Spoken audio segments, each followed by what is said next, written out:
नमस्कार, आदाब, सत श्री अकाल। आप सभी का स्वागत है अपने योगी सर के साथ योगी की पाठशाला में। बहुत टाइम से कोई रेगुलर लेक्चर्स चैनल पे अपलोड नहीं हुए हैं, तो दिल छोटा नहीं करते हैं। करंट ईयर के सारे 11th, 12th, CBSE, NEET, JEE, CUET जो कुछ है अब यही मिलेगा केमिस्ट्री का। ठीक है, बहुत सारी बातें करने को लेक्चर के बीच में साथ साथ करते रहेंगे। हाँ ठीक है, पता है सोल्यूशन शुरू करना है।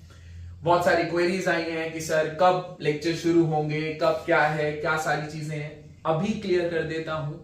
सबसे पहले हम लोग फरीदाबाद के लेक्चर्स ऑलरेडी स्टार्ट हो चुके हैं 7 मार्च से। बहुत सारे बच्चों ने ज्वाइन भी कर लिया है और जिन बच्चों को अभी ज्वाइन करना है वो जल्दी से जल्दी रजिस्टर कराइए।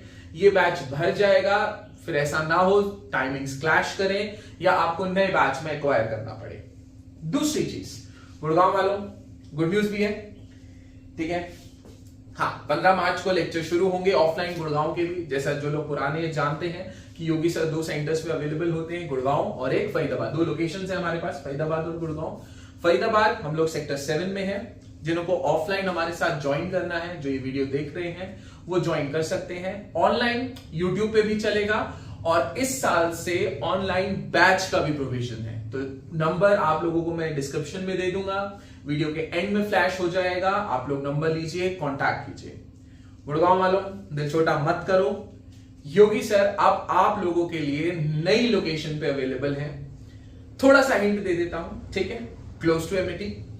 ठीक है, सेक्टर 46 ही होगा मोस्ट प्रोबेबली। पूरी लोकेशन आप लोगों के साथ डिस्क्लोज कर दी जाएगी वेरी सुन। लेक्चर 15 मार्च से शुरू होंगे, ये बात फिक्स है। तो जो लोग पुराने हैं, ठीक है, जिन्होंने 11th पढ़ ली है, वो लोग जिनको मेरे साथ पढ़ना है, हमारे साथ आगे बढ़ना है, वो लोग प्लीज जल्दी से जल्दी रजिस्ट्रेशंस कराएं।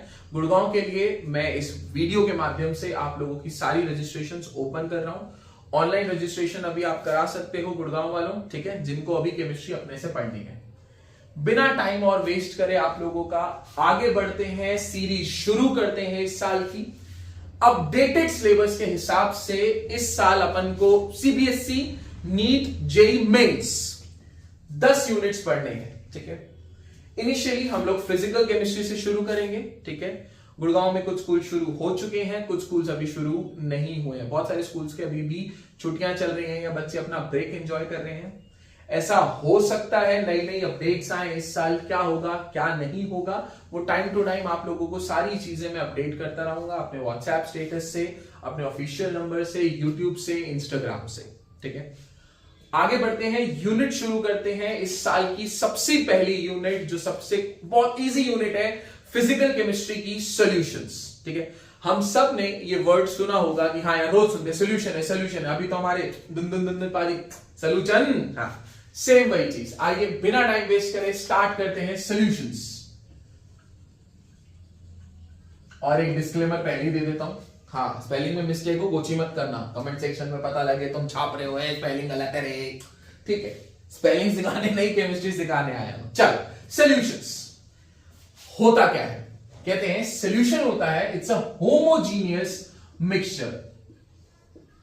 अगर क्लास 9th 10th थोड़ी सी याद हो तो solution is your homogeneous mixture. Homogeneous mixture की प्रॉपर्टीज याद है, वो चीज जिसके पार्टिकल्स को या जिसके कॉन्स्टिट्यूएंट्स को हम फिजिकल मेथड से सेपरेट नहीं कर सकते। होमोजीनियस वो होता है, लाइट पास करोगे, टिंडल चिंडल इफेक्ट, लाइट पास करोगे तो पार्टिकुलेट साइज इतना छोटा होता है, 10⁻⁻⁹ मीटर का डायमीटर होता है होमोजीनियस मिक्सचर के पार्टिकल्स का अप्रॉक्स। तो लाइट पास नहीं होती है। उस सॉल्यूशन को क्या कहा जाता है, होमोजीनियस मिक्सचर। फिर समझते हैं, होमोजीनियस मिक्सचर वो मिक्सचर है जिससे मतलब जिसको आप लोग सिंपल फिजिकल मेथड से उसके कंपोनेंट्स को सेपरेट नहीं कर सकते। जैसे sugar solution, salt solution, air, different solutions के बारे में हम लोग टाइप ऑफ सॉल्यूशन में बात करेंगे। तो it's a homogeneous mixture of, दो चीजें निकलती हैं, सोल्यूट प्लस सॉल्वेंट।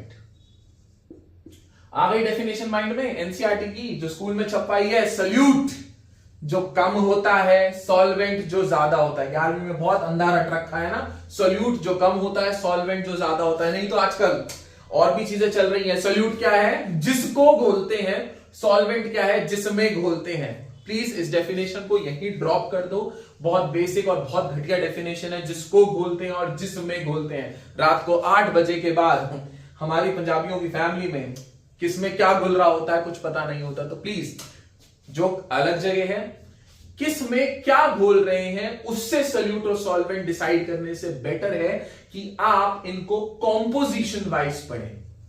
यह भी नहीं कि जिसकी अमाउंट कम है वो सॉल्यूट है, जिसकी अमाउंट ज्यादा है वो सॉल्वेंट है, फंस जाओगे। छोटा सा एग्जांपल देता हूं, 18 gram of CH3OH methyl alcohol consume नहीं करनी, पॉइजन की तरह एक्ट करती है, और same 18 gram of C2H5OH ethyl alcohol consumable alcohol. लो, दोनों की अमाउंट बिल्कुल क्या है? सेम है। या मैं एक की अमाउंट ग्राम में या ml में अलग अलग दे देता तो तुमने रट रखा है, जिसकी अमाउंट कम वो सॉल्यूट, जिसकी अमाउंट ज्यादा वो सॉल्वेंट। अमाउंट से नहीं डिसाइड करना है, कॉम्पोजिशन से डिसाइड करना है। आप कॉम्पोजिशन निकालने के लिए सबसे आसान तरीका है मोल्स निकाल लो, मोलर मास से दोनों को डिवाइड कर दो।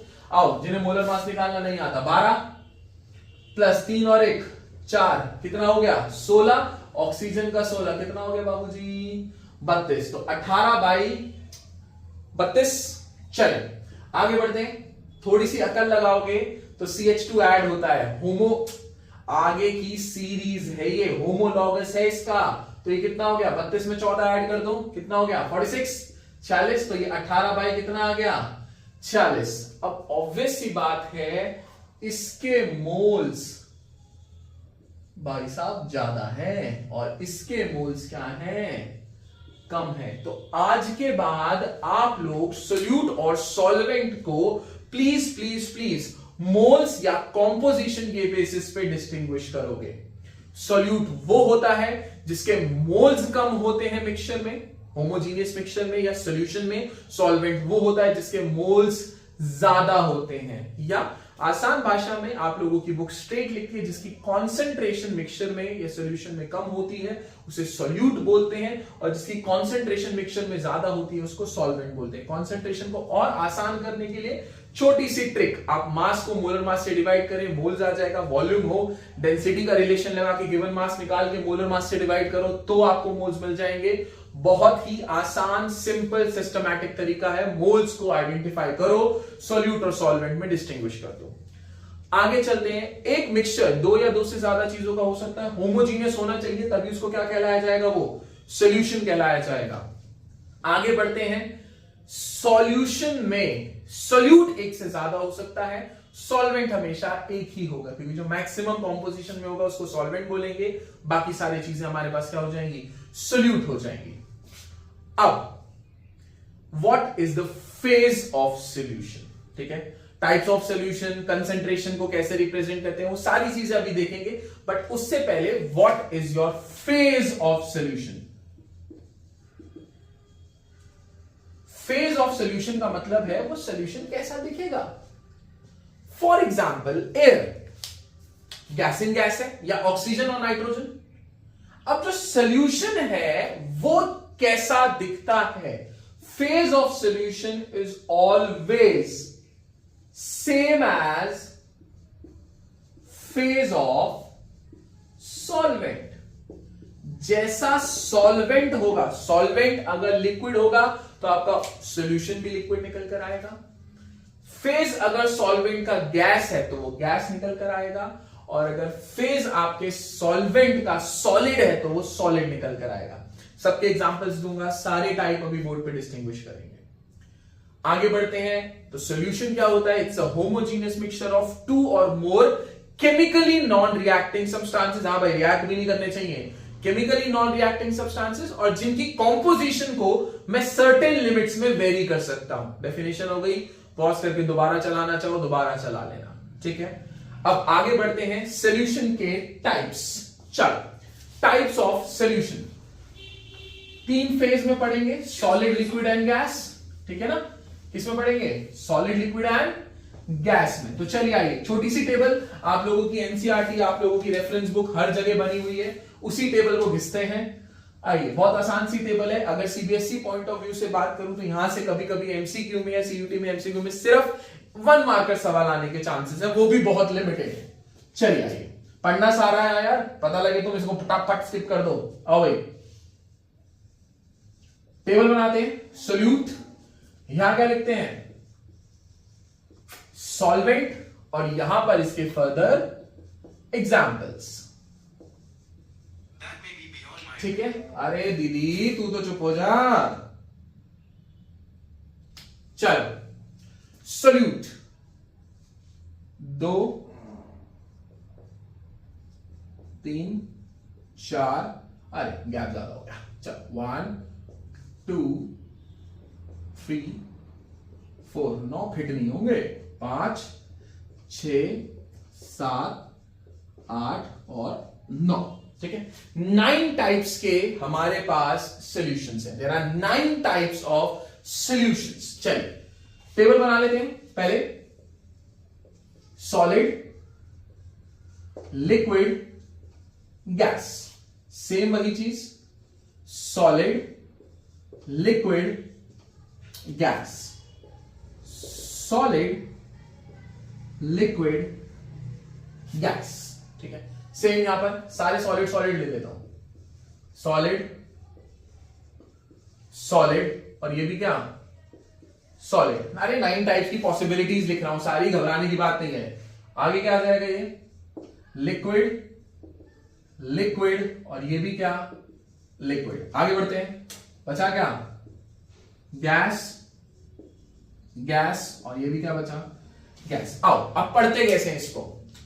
सॉल्वेंट सॉलिड है, ठीक है, मतलब ये वाले जो तीनों फेज होंगे वही सॉल्यूशन डिफाइन करेंगे। मतलब जिसका सॉल्वेंट का फेज सॉलिड है उसका सॉल्यूशन भी सॉलिड दिखेगा, फेज लिक्विड है सॉल्वेंट का तो सॉल्यूशन भी लिक्विड जैसा दिखेगा, और गैस फेज है अगर सॉल्वेंट का तो सॉल्यूशन बनने वाला भी गैस फेज में ही रहेगा। पढ़ेंगे कैसे?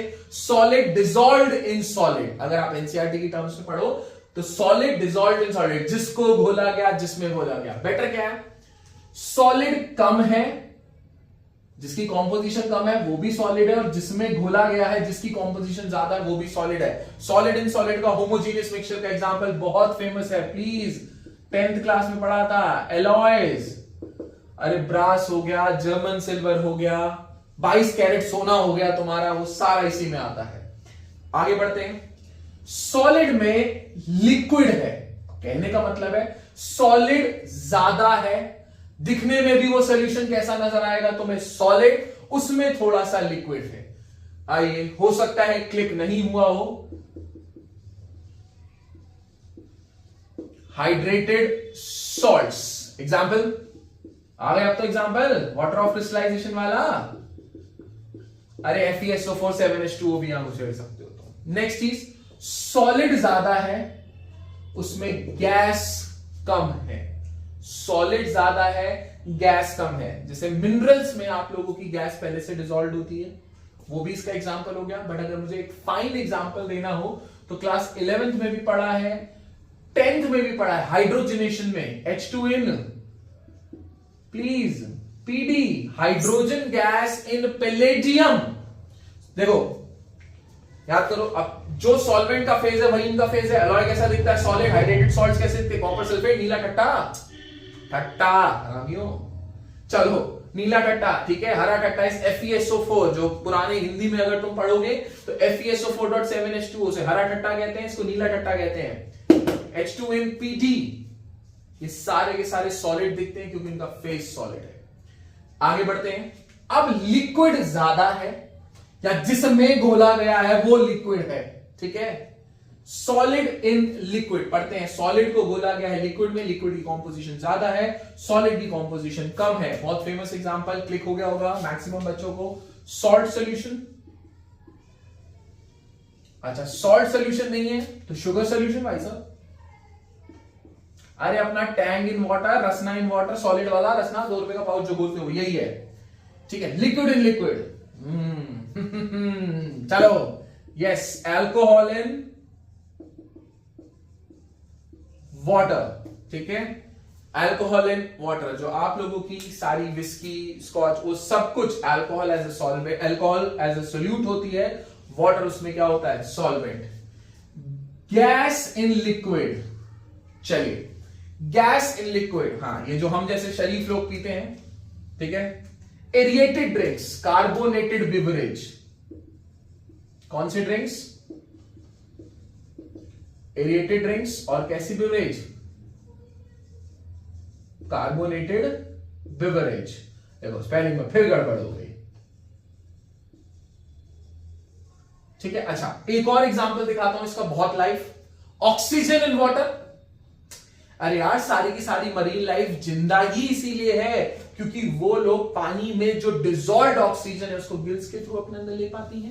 प्लीज, तो O2 इन वाटर भी इसी का एग्जांपल हुआ। चलिए आगे बढ़ते हैं।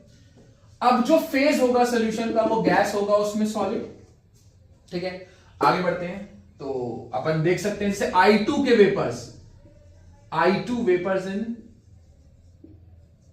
एयर, ठीक है, या N2, या फिर पार्टिकल्स जो आपको मान लीजिए जो ऐसे पार्टिकल्स होते हैं जिसका साइज बहुत कम है, जो होमोजेनिटी एयर में मेंटेन करते हैं, वो भी इसी में आएंगे। I2 वेपर्स इन एयर और नाइट्रोजन, ठीक है। Gas in liquid, sorry liquid in gas, gas ज्यादा हो लिक्विड कम हो, ह्यूमिड एयर या ह्यूमिडिटी, और वाटर वेपर्स इन एयर। चलिए आगे बढ़ते हैं। गैस इन गैस है O2 प्लस N2 प्लस, या फिर अब आसान भाषा में एयर। अरे एयर में क्या होती है? O2 प्लस बाबूजी N2, फटाफट इसको छापिए। चलिए ठीक है, डन। चलिए आगे बढ़ते हैं। 9 तरीके के आप लोगों ने सॉल्यूशंस देखे, 9 के 9 के एग्जांपल्स आप लोगों के सामने हैं। ओके, पॉज करके आप लोग इसको छाप सकते हैं। पढ़ते कैसे हैं? सॉलिड ज्यादा है, उसमें सॉलिड गोला है, सॉलिड में लिक्विड गोला है, सॉलिड में गैस घोली है, लिक्विड में सॉलिड, लिक्विड में लिक्विड, लिक्विड में gas, gas in solid, gas in liquid और गैस इन गैस, ठीक है। इसको घोला गया है इसमें, ये कम है, कम कॉम्पोजिशन में है, ये ज्यादा कॉम्पोजिशन में है। प्लीज, सॉलिड ज्यादा है तो लिक्विड को घोला गया है किसमें? सॉलिड में। सॉल्वेंट का फेज ही इसका फेज होगा। 9 में से कोई एक एग्जांपल अगर पूरा चैप्टर पेपर में आया तो एक आधा एग्जांपल आएगा इसमें से। चलिए बिना टाइम वेस्ट करे आगे बढ़ते हैं। क्लास 11th का कॉमन टॉपिक है क्लास 12th में, दैट इज कॉन्सेंट्रेशन टर्म्स। सुना होगा आप सबने कॉन्सेंट्रेशन टर्म्स। अब क्या होती है कॉन्सेंट्रेशन टर्म्स, आइए देखते हैं। आपके पास एक सॉल्यूशन है, उस सॉल्यूशन में कितना सोल्यूट है, कितना सॉल्वेंट है, उसको एक्सप्रेस करने के लिए हम लोग क्या इस्तेमाल करते हैं? Concentration terms. 11th में जब मोल कंसेप्ट पढ़ा होगा, शुरुआत यहीं से करी होगी। कॉमन टॉपिक है, आसान टॉपिक है। टॉपिक का नाम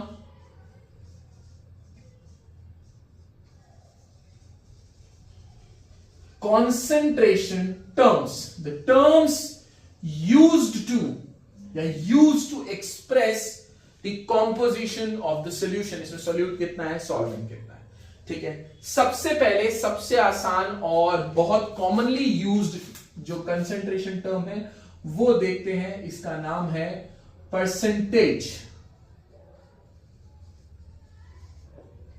ठीक है सर। इसका नाम क्या है? परसेंटेज। परसेंटेज को 3 तरीके से एक्सप्रेस करेंगे। परसेंटेज मास बाय मास या weight by weight, percentage weight by volume and percentage volume by volume. आइए समझते हैं होती क्या है। बचपन से निकालते आए हैं परसेंटेज कैसे निकलती है? Given amount upon total amount into 100। अरे बचपन में यार मैथ्स में 30 नंबर आए हैं 100 में से, तो 30 डिवाइडेड बाय 100 इनटू 100, 30% मार्क्स हो गए।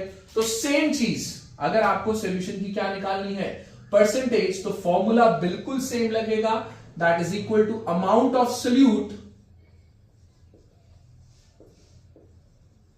Amount of solute. Generally solute की टर्म्स में परसेंटेज एक्सप्रेस होती है, या आप बोल सकते हो अमाउंट ऑफ सब्सटेंस। अगर सॉल्वेंट के रिस्पेक्ट में भी निकालना चाहो तो भी निकल जाती है, नहीं तो कॉमन सेंस लगाना, सोल्यूट की निकाल के 100 में से माइनस कर देना। अमाउंट डिवाइडेड बाय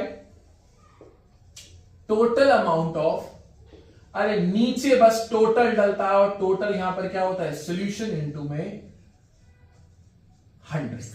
चलिए फॉर्मूला नोट किया, गिवन अपॉन में टोटल इनटू में 100। बचपन से परसेंटेज निकालते आ रहे मैथ्स में, कोई नई चीज नहीं है, सेम वही चीज है। अब इसको समझते हैं, डिकोड करते हैं, क्योंकि जब भी वो पेपर, अगर जेई का इस साल का पेपर देखा जाए या फिर पुराने मूल कंसेप्ट के क्वेश्चंस देखे जाए क्लास 11 के, तो वो एक कॉम्पोजिशन से दूसरी कॉम्पोजिशन में कन्वर्ट कराता है। नॉर्मली तुम लोग क्या करते हो, सारे फॉर्मूलेज रख लेते हो, खुद निकाल लो यार, आओ। फॉर्मूलाज नहीं रखना। अगर आप लोगों को एक कॉम्पोजिशन अच्छे से निकालनी आती है, उसकी पूरी डिकोडिंग है आपके पास, तो आप एक कॉम्पोजिशन से दूसरी कॉम्पोजिशन तक आराम से जा सकते हो। आइए देखते हैं कैसे। सबसे पहले फॉर एग्जांपल मैंने ग्लूकॉन डी का डब्बा खरीदा, ग्लूकॉन डी, ठीक है। ग्लूकॉन डी के डब्बे में पीछे देखेंगे तो उसमें बहुत सारी शुगर्स होती हैं, ग्लूकोज होती है, फ्रक्टोज होती है, सुक्रोज भी होती है, और बहुत सारे इंग्रेडिएंट्स होते हैं। चलिए मैं मान लेता हूं कि उस डब्बे के पीछे लिखा गया है 5% weight by weight C6H12O6। Bio वालों को यह बात शायद पता हो कि C6H12O6 ग्लूकोज का फॉर्मूला भी होता है, फ्रक्टोज का फॉर्मूला भी होता है, गैलेक्टोज का भी होता है, आइसोमर्स होते हैं सारे।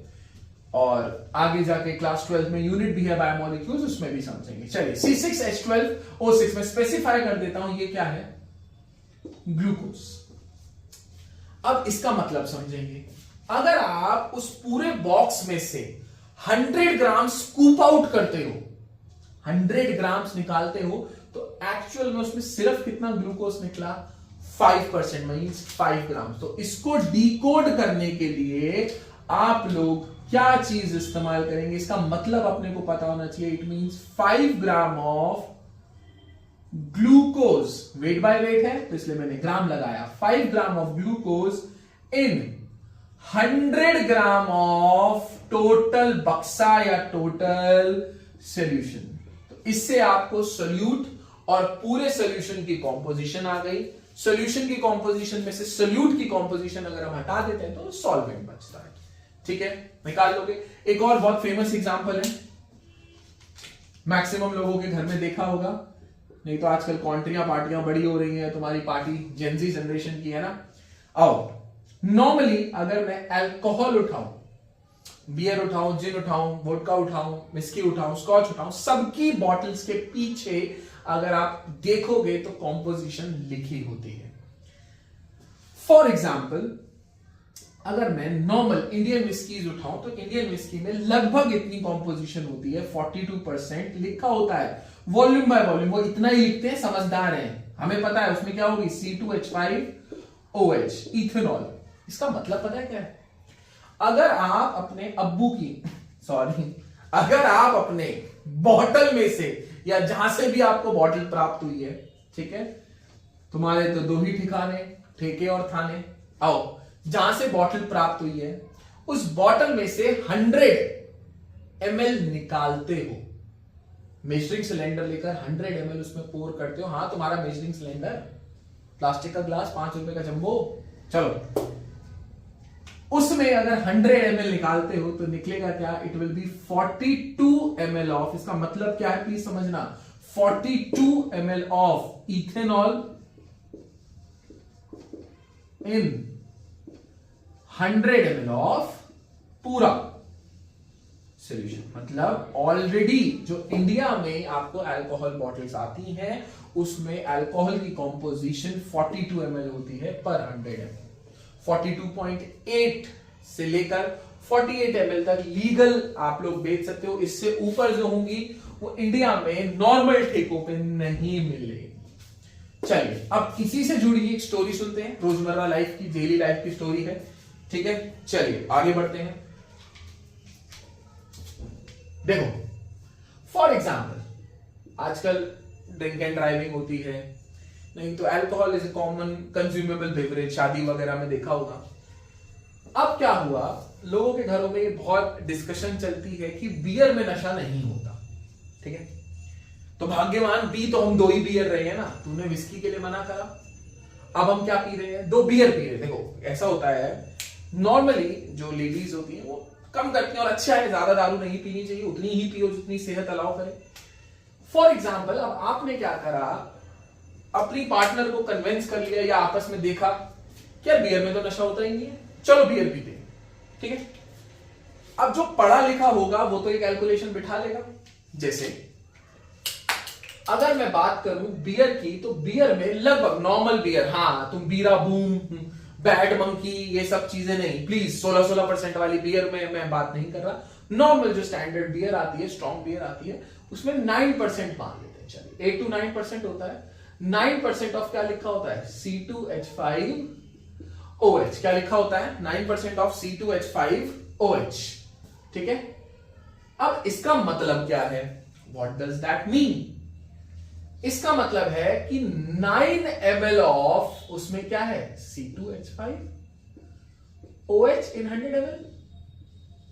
चलिए अब होता क्या है, पीने वाला एक बॉटल, दो बॉटल तो जायज है, पाइंट की बात नहीं कर रहा, बॉटल की बात कर रहा हूं। बॉटल आती है 650 ml की। ज्यादा नॉलेज अगर अल्कोहल की तरफ चल रहा हूं, माफ करना, इधर उधर निकल जाता हूं, ठीक है। चल अब मान लीजिए आप लोगों ने कैन पिया, ठीक है, 500 ml का कैन पी लिया। चलिए 500 ml का आपने कार्लसबर्ग या किसी का भी कैन पिया, तो 500 ml में कितनी हो जाएगी, 45। ऐसे 2 कैन पिए तो देयरफॉर मैं ये बोल सकता हूं 45 ml इन 500 ml। और गलती से 2 कैन पी लिए, 2 जो स्टैंडर्ड तुम लोग लेके आते हो, 90 ml। तो 90 ml जाती है शरीर में प्योर अल्कोहल, किस माध्यम से, आपने 1 लीटर पिया 2 कैन में, तो उसमें 90 ml गई। ऐसे ही कंपेयर करते हैं किसमें, 42% ऑफ C2H5OH, जो आप लोग विस्की में पीते हो, ठीक है। विस्की का standard pack 30 ml pour out करते हो आप इसमें से, बॉटल में से आपने कितना निकाला, 30 ml, ठीक है। आप सिर्फ छोटा सा पैक बनाते हो 30 ml, उसको और डाइल्यूट करते हो, वो पानी जा रहा है। इस 30 ml में पूरा 30 ml नहीं है, कितना परसेंट है, 42/100। मोटा मोटी अगर मैं दिमाग लगाऊं तो 40 दिया है, कितना होता है, 120, और 126, 12.6 ml प्योर अल्कोहल। एक पैक 30 ml की जो स्टैंडर्ड होता है, पंजाबी पटियाला पी ले, 60 ले लो, या 2 पैक पी लिए तो कितना हो गया, इंटू 2। ज्यादा से ज्यादा आपने लगभग कितनी पी, 25 ml पी। तो ये जो बेवकूफ बनाते हैं ना, बियर में नशा नहीं होता, अरे यार बियर पी ज्यादा क्वांटिटी में जाती है। तो प्लीज अगर आप 2 बॉटल बियर पीते हो, तो आप लोग बॉटल या कैन अगर आप बियर पीते हो, तो लगभग आपको 90 to 100 ml, कैन होगा तो 90 ml के आसपास आप प्योर अल्कोहल लोगे अपनी बॉडी में, और 650 ml की बड़ी वाली बॉटल हुई तो आप इसके हिसाब से कैलकुलेशन कर सकते हो। तो प्लीज परसेंटेज को ऐसे निकाला जाता है या ऐसे पढ़ा जाता है, ठीक है। अगर परसेंटेज दे रखी हो तो सोल्यूट सॉल्वेंट निकाल लोगे, सोल्यूशन कैसे निकलेगा, डन। चलो इसको मैं हटा रहा हूं, ज्यादा हो गया तो किसी ने देख लिया गड़बड़ हो जाएगी। आइए आगे बढ़ते हैं प्लीज। अब हम लोग percentage weight by weight, weight by volume, volume by volume. अगली तुम लोगों की फेमस, इतनी देर से जिसका तुम इंतजार कर रहे थे, दैट इज मोलैरिटी, ठीक है, दैट इज मोलैरिटी। मोलैरिटी क्या होती है, denoted by capital M, class 11 में भर के पढ़ा है। 1 लीटर सॉल्यूशन में कितने सॉल्यूट के मोल्स हैं, उसको क्या कहा जाता है, मोलैरिटी। तो it means the moles of solute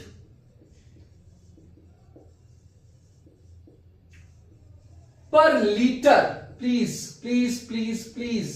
1 litre या पर लीटर ऑफ सॉल्यूशन। यहीं से फॉर्मूला बना लो, बन गया, molarity denoted by capital M is equals to, यही तो फॉर्मूला पढ़ा तुमने, number of moles of solute upon में volume of solution in please litre होगा। अगर ml में दे रखा है तो इसको 1000 से आप लोग डिवाइड करेंगे, वो 1000 डिवाइड होने के बाद कहां चला जाएगा, ऊपर। इसीलिए एक और फॉर्मूला जो आप लोग पढ़ते हो वो ये है बुक्स में, number of moles of solute upon में वॉल्यूम ऑफ सॉल्यूशन, ml में तो ऊपर आपके पास क्या आ गया 1000। सिंपली जब हम लोग आगे यूनिट पढ़ेंगे, क्लास 12 पढ़ेंगे, हम लोग कंसंट्रेशन बोलते हैं, मोल पर यूनिट वॉल्यूम बोलते हैं, वो मोलैरिटी को ही डिनोट करता है। तो शॉर्ट फॉर्म में m हम सिंपल ये लिख सकते हैं n/v, moles of solute, volume of solution in litre, denoted by capital M। तीसरी क्वांटिटी इसी से जैसी मिलती जुलती है, थर्ड जो क्वांटिटी है that is my molality. Molality capital M की जगह, छोटा भाई आ गया इसका स्मॉल m, कैपिटल M की जगह अपने पास क्या आ गया स्मॉल m आ गया। आइए चलिए आगे बढ़ते हैं।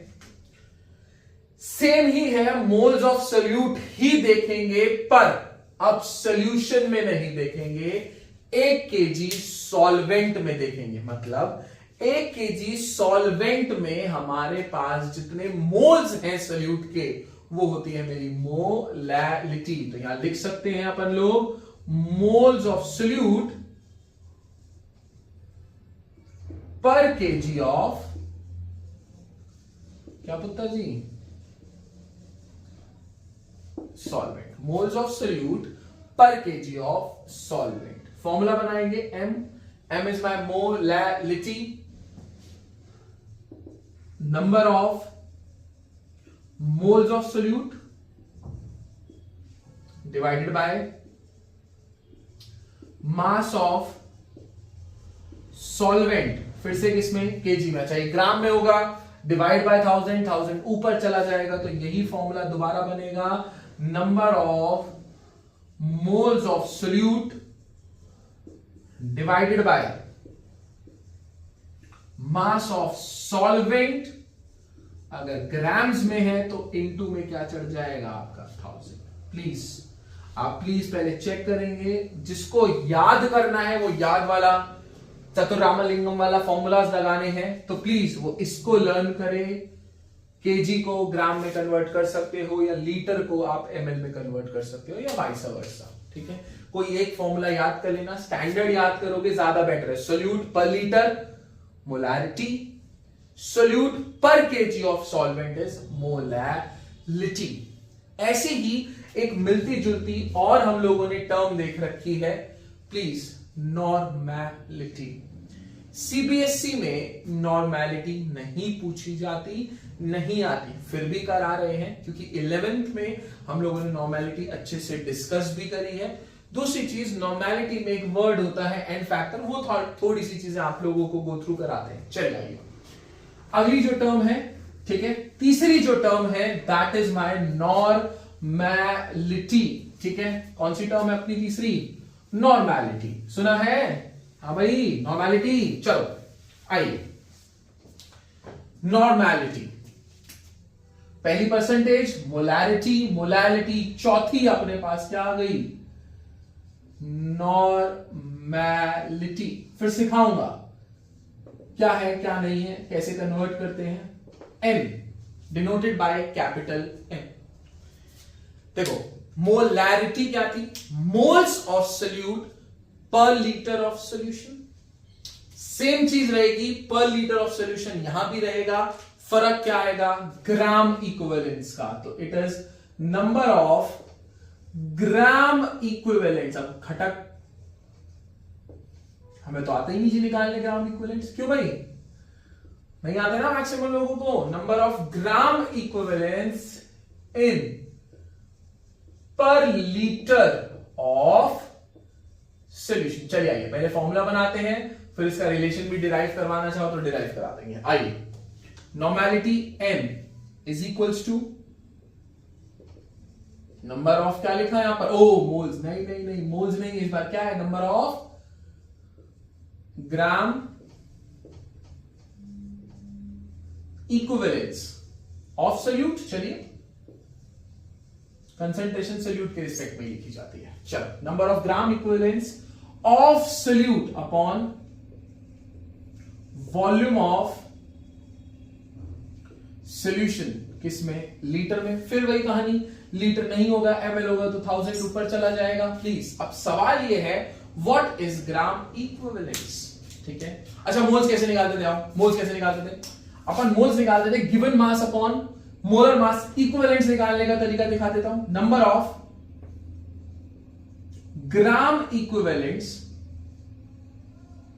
क्या निकल कर आता है हमारे पास, जैसे मोल्स कैसे निकालते थे, गिवन वेट अपॉन मोलर मास, यहां चेंज हो जाएगा, ग्राम इक्विवेलेंट्स हो जाएगा गिवन वेट या गिवन मास, मोलर मास की जगह कौन सा मास आ जाएगा एक सब्सटेंस का, इक्विवेलेंट मास।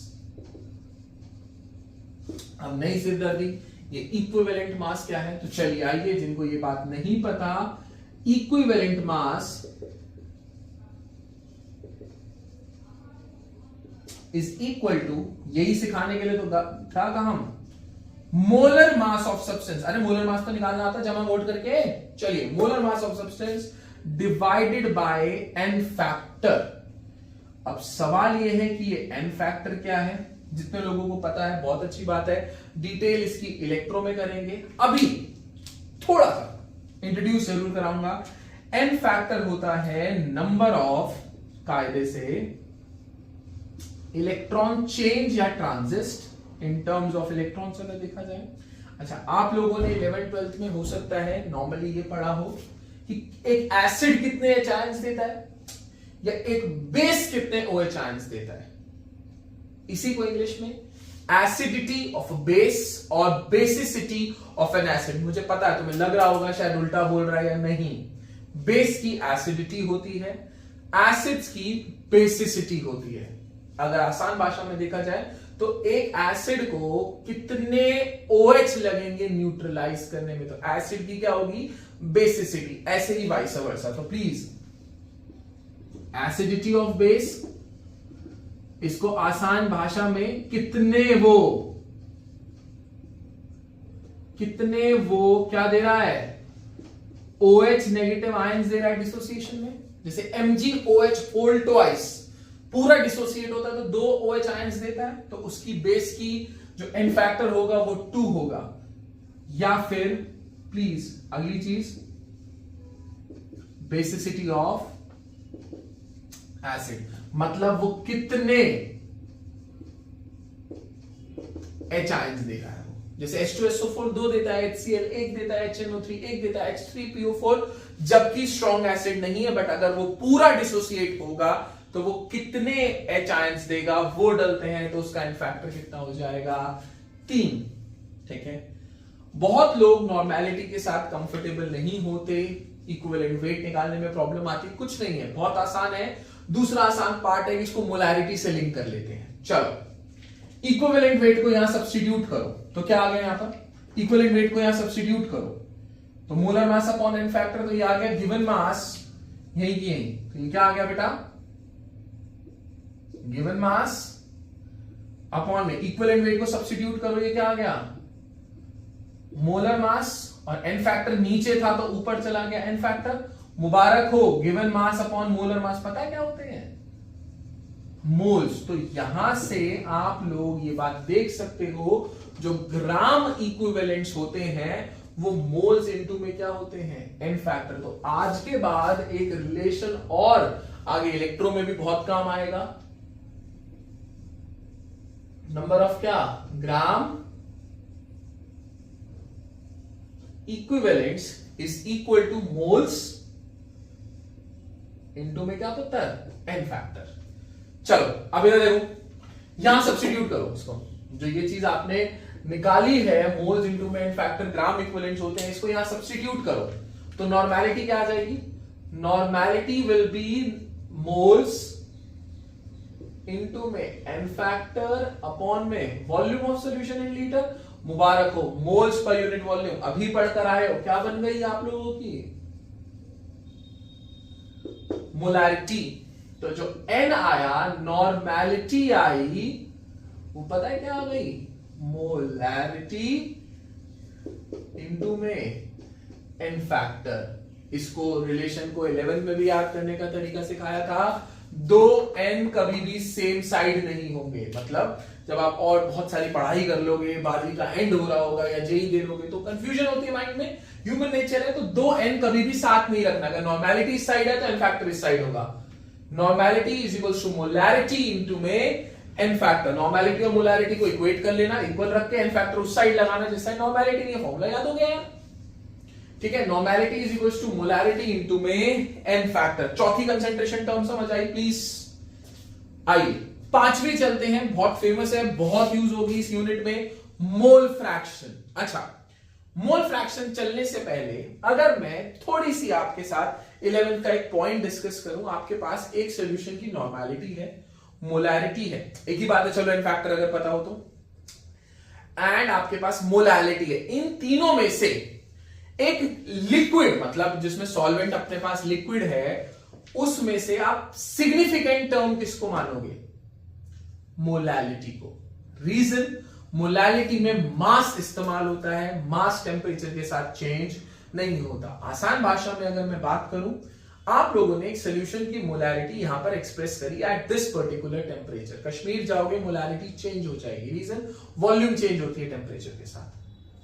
बट यहां पर मोलैलिटी और सेम वही मोलैलिटी कहां होगी आपके किसी और टेम्परेचर पर, क्योंकि मास ऑफ सॉल्वेंट टेम्परेचर के इंडिपेंडेंट रहता है। तो प्लीज, अगर एक सॉल्यूशन को सिग्निफिकेंटली हमें एक्सप्रेस करना होता है या टेम्परेचर जब भी यूज हो रहा होता है, तो वहां हम लोग मोलैलिटी में एक्सप्रेस करते हैं रेदर देन मोलैरिटी या नॉर्मेलिटी। ठीक है, चलिए आगे बढ़ते हैं। अगली जो कंसंट्रेशन टर्म है वो इस चैप्टर में बहुत इस्तेमाल होगी, ध्यान से सीख लेना, मोल फ्रैक्शन। फ्रैक्शन कैसे निकालते हैं?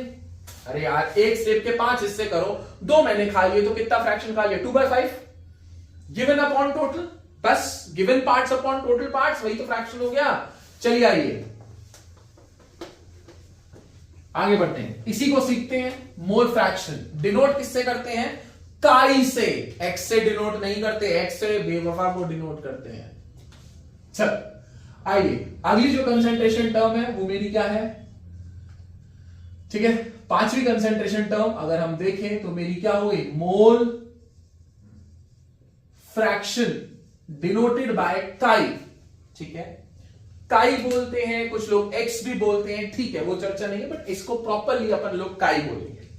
जिसका भी मोल फ्रैक्शन निकालना हो उसके मोल्स को, मोल्स का फ्रैक्शन, अरे मोल फ्रैक्शन क्या हुआ? मोल्स का फ्रैक्शन, जिसके भी मोल्स निकालने हैं उसके मोल्स ऊपर रखो, डिवाइडेड बाय टोटल मोल्स। मान लो मेरे पास एक सॉल्यूशन है, उसमें दो चीजें हैं, सोल्यूट और सॉल्वेंट। क्या है? सोल्यूट और सॉल्वेंट। तो मैं मान लेता हूं मैं सॉल्वेंट का मोल फ्रैक्शन निकाल रहा हूं, तो XA, ठीक है, XA का, चलो मैं यहां डिस्टिंग्विश कर देता हूं, आपको दिक्कत नहीं हुई। Na क्या है मेरे पास? मोल्स ऑफ सॉल्वेंट है, क्योंकि केमिस्ट्री में कन्वेंशनली A या 1 आप लोग सॉल्वेंट के लिए इस्तेमाल करोगे फॉर्मूलाज में, B या 2 सोल्यूट के लिए करोगे। कोई हार्ड एंड फास्ट रूल नहीं है, आप जो मर्जी इस्तेमाल करना चाहो। मैंने स्पेसिफाई कर दिया, A मेरे मोल्स है सॉल्वेंट के, एंड NB क्या है मेरे?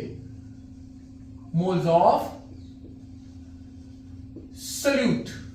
ठीक है, तो XA मोल फ्रैक्शन A का मतलब सॉल्वेंट, तो ऊपर क्या आ जाएगा? मोल्स ऑफ सोल्यूट अपॉन में, सॉरी A है तो मोल्स ऑफ सॉल्वेंट अपॉन में क्या मेरे? Total moles. ठीक है, मोल्स ऑफ सॉल्वेंट कितने हैं देखो बोर्ड पे, मोल्स ऑफ सॉल्वेंट कितने हैं? हाँ भाई, मोल्स ऑफ सॉल्वेंट Na है, तो निकालते हैं, आइए चलिए।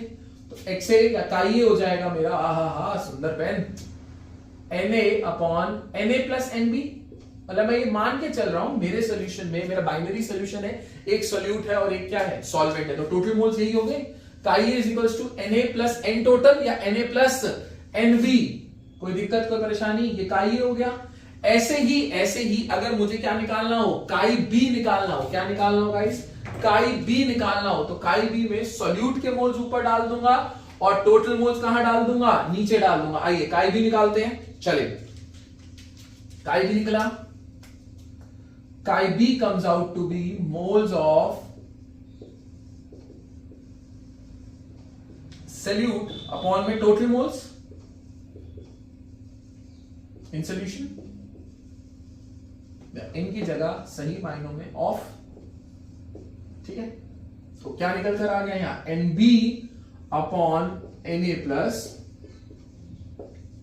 अच्छा कॉमन सेंस लगाएंगे, sum of fractions is always one, sum of fractions is always one का मतलब अगर आपके पास एक लिक्विड में मोल फ्रैक्शन किसी, मतलब मान लीजिए दो है आपके पास, एक सोल्यूट और एक सॉल्वेंट है, तो सोल्यूट का निकाल लिया तो सॉल्वेंट की निकालने की जरूरत नहीं है, क्योंकि सम ऑफ फ्रैक्शंस हमेशा कितना होता है, वन। और अगर तीन कंपोनेंट मिक्सचर है तो दो का निकाल लो, तीसरे के निकालने की जरूरत नहीं है। Reason, sum of fractions is always one. तो यहां से अपने को क्या पता लगेगा, काई ए प्लस काई बी, और अगर और भी होंगे तो उन सम ऑफ फ्रैक्शंस हमेशा कितना होगा, वन। तो बाइनरी सोल्यूशन के लिए अगर हम रॉल्स वगैरह जिन्होंने पढ़ लिया है यूनिट, या जिनको स्कूल में ये सब चीजें इंट्रोड्यूस हो गई हैं, बाइनरी का मतलब दो है, तो दो में x a plus x b हम लोग क्या पुट करके चलेंगे, one. Sum of fractions is always क्या होता है, वन।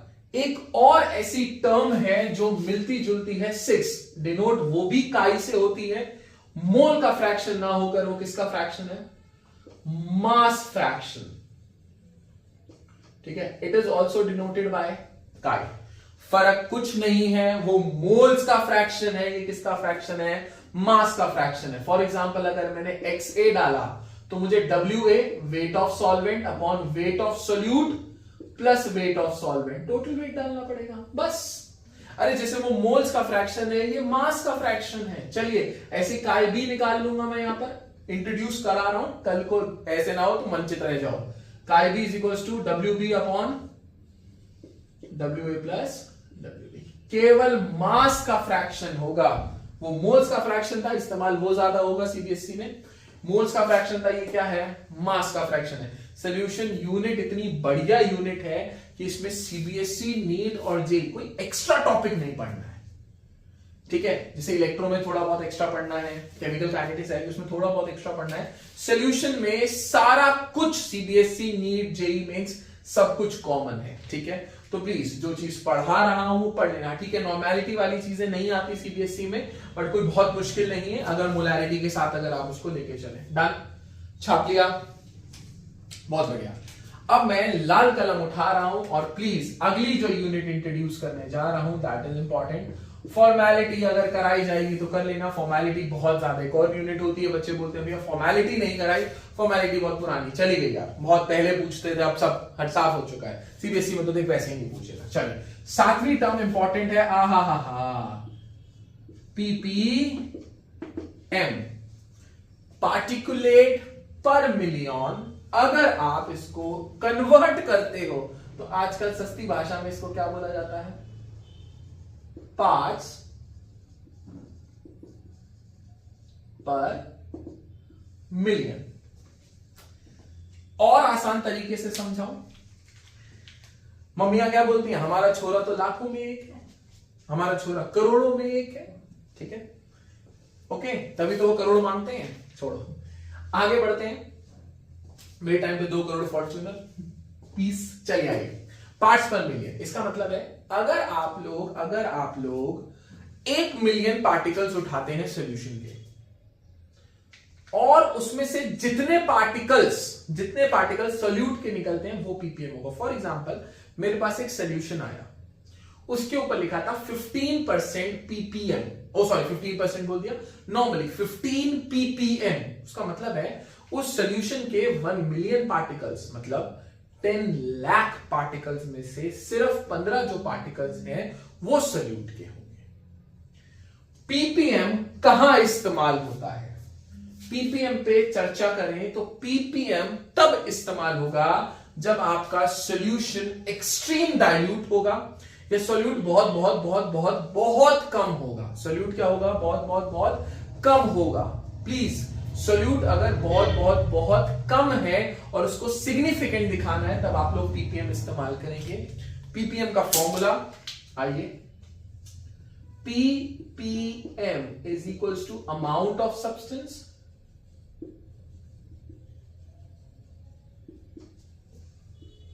अपॉन में टोटल अमाउंट। अरे यहां सोल्यूट डल जाएगा, यहां सॉल्यूशन डल जाएगा, इनटू में मिलियन में कितने जीरो होते हैं, 10 लाख में 6, good, 10 raised to the power 6। जैसे आप कभी भी अपनी ब्लड टेस्ट रिपोर्ट देखोगे वहां पीपीएम इस्तेमाल होता है, किसी को जहर देना है वो पीपीएम में इस्तेमाल होगा। हाँ, जहर से याद आया, रैट किल लगभग 15 ppm NaF होती है, सोडियम फ्लोराइड। ठीक है, ठीक है, मतलब जो केमिकल होगा वो बहुत कम है, सॉल्वेंट बहुत ज्यादा है।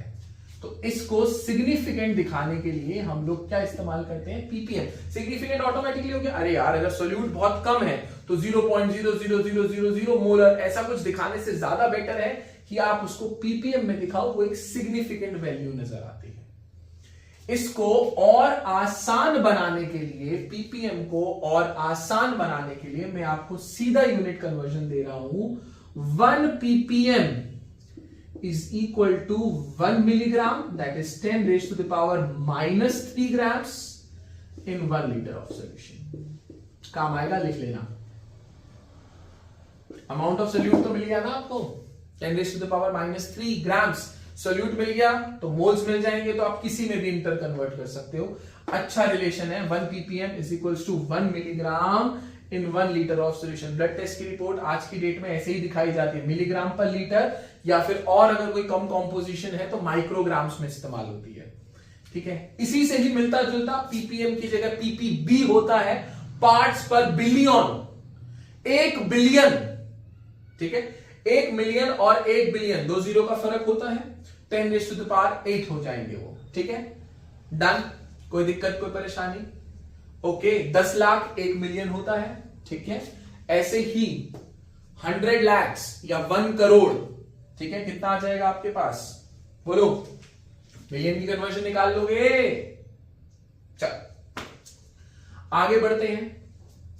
अब हमारे पास कंसंट्रेशन टर्म्स की 2 इक्वेशंस है, equation of mixing, equation of dilution. चलिए आइए, साफ बहुत है, इतनी कंसंट्रेशन टर्म्स रिवीजन में भी हो गई, आपकी 11th भी रिवाइज हो गई, साथ के साथ 12th में आपको इतनी काम आएगी। हाँ, 12th में कुछ न्यूमेरिकल्स हैं जो डेंसिटी बेस्ड हैं। ऑफलाइन में हम लोग डेंसिटी बेस्ड को न्यूमेरिकल्स को करेंगे। अगर आप लोगों को दिक्कत आती है तो आप लोग ऑनलाइन क्लास में भी हम लोगों के साथ जुड़ सकते हैं, या फिर अगर सबको आई तो आप लोग प्लीज मेरे साथ जुड़ें, शेयर करें, मैं आप लोगों को ऑनलाइन भी वो डेंसिटी के न्यूमेरिकल्स करा दूंगा। ऑफलाइन वाले तो कभी भी कहीं भी पूछ सकते हैं, गुड़गांव भी और फरीदाबाद भी। जितने ऑनलाइन सिर्फ हमारे साथ जुड़ना चाहते हैं, या तो वो ऑनलाइन क्लासरूम प्रोग्राम में पूछ सकते हैं, या फिर आप मेरे को मेंशन कर देना पर्सनल में कि यार योगी सर ये वाले डेंसिटी के न्यूमेरिकल्स नहीं हो रहे, तो मैं इसके लिए डेडिकेटेड लेक्चर डाल दूंगा। आइए, अब है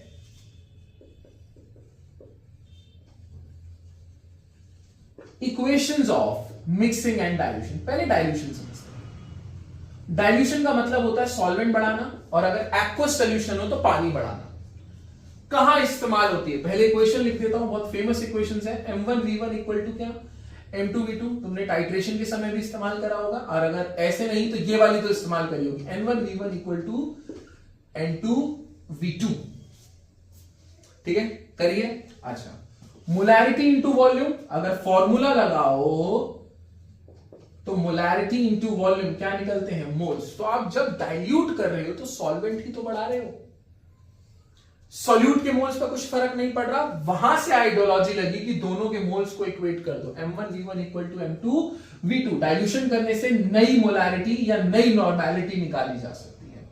टाइट्रेशन के वक्त आप लोग ये इस्तेमाल करते हैं, भरोसा ना हो तो इसी चीज को आपकी जो लैब मैनुअल्स हैं या जो स्कूल टीचर्स हैं वो कन्वर्ट करती हैं। वो लिखती है, n1 को खोलो, नॉर्मेलिटी क्या होती है, मोलैरिटी इंटू में n फैक्टर, तो m1 इंटू में n फैक्टर 1 इंटू में v1 इक्वल टू m2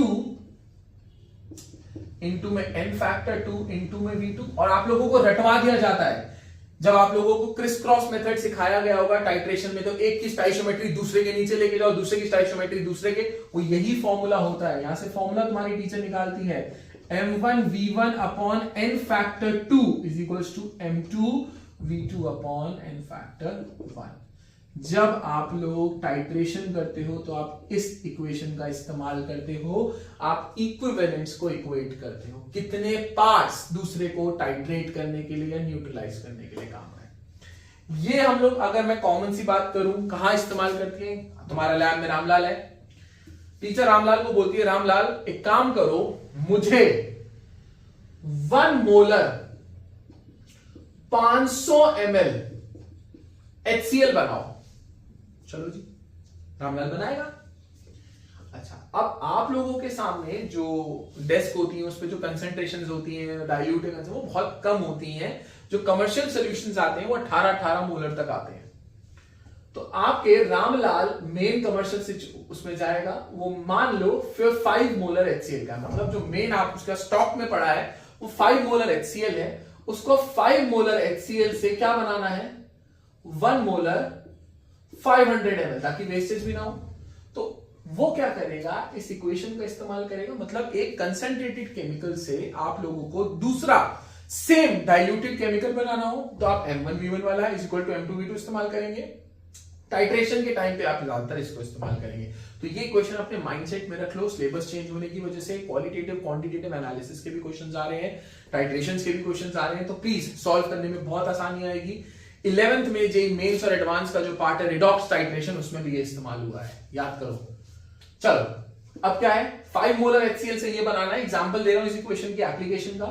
तो इक्वेशन लगाऊंगा M1V1 इक्वल टू M2V2, ये स्टॉक हो गया जो उसके पास स्टॉक था, या न्यू हो गया, मतलब किसी को भी आप कुछ भी ले लो, दोनों के मोल्स हम लोगों ने इक्वेट करने हैं। स्टॉक की मोलैरिटी थी 5 into x ml, ठीक है। आप यहां लीटर में भी ले सकते हो, ml में भी ले सकते हो, इक्वेट है, मैथ्स पता है ना। अगर इधर ml में होगी तो इधर भी ml में लेना पड़ेगा। M2 कितना बनाना है 1, और ये कितना हो गया 500 ml। 5 से 5 कट गया तो जो x ml है कितना होगा, इसका मतलब है इस बॉक्स में जो वो नया बीकर में वो नया सॉल्यूशन बनाने जा रहा है, तो इसमें से कितना ml निकालेगा, 100 ml 5 मोलर HCl उठाएगा, इसमें डालेगा और बाहर से इसी में क्या ऐड करेगा, पानी, ताकि टोटल वॉल्यूम कितनी मार्कअप कर दे, 500 ml। ठीक है, डन। चलो एक इक्वेशन और है इसी से मिलती जुलती, सीबीएसई में कोई सवाल नहीं है, मतलब बैक एक्सरसाइज और इसका ऐसा कोई सवाल नहीं है, फिर भी ताकि आप लोगों को टाइट्रेशन थोड़ी सी समझ आए, या आप लोगों को ये केमिकल कॉम्पोजिशन थोड़ी समझ आए, या इक्वेशन समझ आए, उसके लिए मैंने एक एग्जांपल डाला है। अगली इक्वेशन है इक्वेशन ऑफ मिक्सिंग। अच्छा, अब आप लोग क्या करते हो, लैब में जाते हैं, दो डेस्क उठाई, डेस्क पे क्या करा, तुम्हारे सामने जो केमिकल लग रहा हो तो तुम मिक्स कर देते हो। एसिड में बेस मिक्स कर देते हो तो गर्म हो जाता है, न्यूट्रलाइजेशन हो जाती है। बट कई बार तुम कलाकारी दिखाते हो, अच्छा डाइल्यूशन में भी तो तुम यही करते हो, केमिकल पड़ा होता है, थोड़ा खिड़ोला पानी में डाल के तो ये लगा लेंगे। पढ़ा लिखा टीचर होगा तो केमिकल को वेस्ट ना करके उसकी नई कॉम्पोजिशन रिपोर्ट कर देगा। या तुम्हारी जो कलाकारी होती है उसमें तुम लोग क्या करते हो वो सिखाता हूं, केमिस्ट्री सिखाता हूं उसके पीछे की। तुम्हारे पास एक डेस्क पे 1 मोलर HCl है, दूसरे की डेस्क पे 2 मोलर HCl पड़ा है, मान लो। तुम लोग क्या करते हो, उठा के मिला देते हो। तो जब भी आप लोग सेम सब्सटेंस मिक्स कर रहे हो, एसिड में एसिड या बेस में बेस, बिकॉज एसिड में अगर आप बेस मिलोगे तो पहले वो केमिकली रिएक्ट करेंगे, सॉल्ट बनाएंगे, क्लास 11 इक्विलिब्रियम सॉल्ट वाला टॉपिक चला जाएगा। सिंपल भाषा में अगर आप एसिड में एसिड मिला रहे हो, बेस में बेस मिला रहे हो, तो प्लीज आप इन इक्वेशंस का इस्तेमाल कर सकते हो जो नया सोल्यूशन बना उसकी कॉम्पोजिशन निकालने के लिए। तो यहां पर यूज होगी equation of mixing, that is M1V1 plus M2V2। यहां पे क्या हुआ, पहले के मोल्स दूसरे के moles, because M into V gives out you the moles is equal to M3V3, और ये जो V3 होती है वो क्या होती है, V1 plus V2 final volume. तो यही होगा, पहले के मोल्स दूसरे के मोल्स, ये वॉल्यूम जब डिवाइड हो जाएगी तो नहीं क्या निकल आएगी, मोलैरिटी। अगर वो मोलैरिटी में नहीं है तो N1V1 प्लस क्या N2V2 gives N3V3।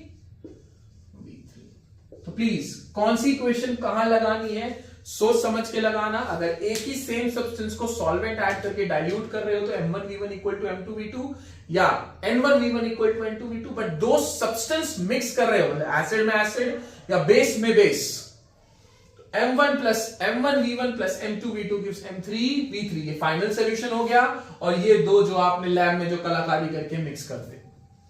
I hope ये जर्नल इंट्रोडक्शन आपको सही लगा होगा, अच्छा लगा होगा। किसी को कोई डाउट हो तो ऑफलाइन ऑनलाइन जैसे उसको कन्वीनियंट लगे वो पूछ सकता है।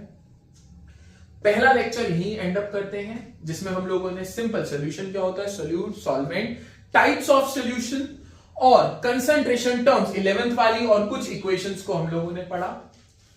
अगले में सॉल्यूशन के टॉपिक उठाएंगे। 9 में से हमें 3 ही सॉल्यूशंस पढ़ने हैं जो लिक्विड फेज वाले हैं, solid in liquid, liquid in liquid and gas in liquid. आगे चैप्टर को बढ़ाएंगे। आई होप आप ये लेक्चर देखेंगे, प्रॉपर नोट्स बनाएंगे। अब नेक्स्ट टाइम से लेक्चर के एंड में इन लेक्चर से जो भी पार्ट सीबीएसई या एनसीईआरटी के क्वेश्चंस को कवर करता है मैं वो बोर्ड पे मेंशन कर दूंगा, सो दैट आप साथ साथ अपनी एनसीईआरटी बना सकते हैं। चैप्टर का कुछ पार्ट होने के बाद मैं ऑफलाइन वालों को अपनी प्रॉपर शीट या एमसीक्यूज या डीपीपीज जो आप लोग बोलते हो वो भी दे देंगे, ताकि आप लोग अपना सेट इस साल साथ साथ प्रिपेयर करके चलो। ठीक है, हर हर महादेव। आप लोगों से फिर मुलाकात होगी। धन्यवाद।